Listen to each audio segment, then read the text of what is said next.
What are your goals as the director of the TEFL program here in Corinth? Okay, well, I suppose our goal really is to make sure that everyone gets what they want from the course. And so firstly then it's a question of knowing what it is that each person wants. People like yourselves who already have teaching experience, obviously at a different stage, having more developmental goals. Other people who are new to teaching, trying to get a start, get a foothold and get some very basic knowledge to build on. So our goals are to try to help each person as an individual to succeed. How strongly do you recommend doing the reading?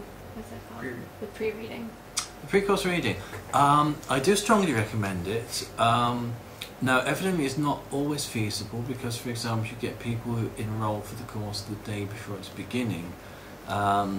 Generally, most people enroll quite a way in advance. For example, I was just saying already now for July we have 7 people enrolled and it's only mid-February because that's a popular time. Hopefully most people are enrolled a good way in advance. We have the pre-course email discussion group for each month. As soon as each course starts, we start a new group for the following courses participants. And often in the past, over the years, we have had some good discussion of the pre-course reading, which I really think sets people up.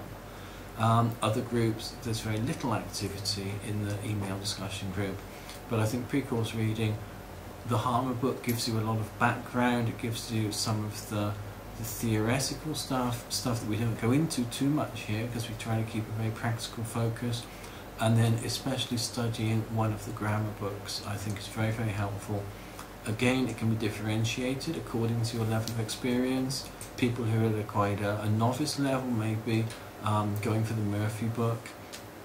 If you're a little more confident or if you have a little more time, perhaps going for the Swan book. And then certainly for people who do have teaching experience, I think Martin Parrott's book is a very, very good way to extend your knowledge of the grammar and how to teach it. In terms of teaching practice, what area do you find most trainees find most challenging? Well, again, I think it depends on the individual, but to generalise, one thing I think is very difficult for a lot of people to realise is how simple you need to keep your own language. And this is a point which we try to bring out in the context of the foreign language lessons, so that once you've had, for example, for your group the Maori lesson, I think it brings home to people how very little language you can use with a class of beginners.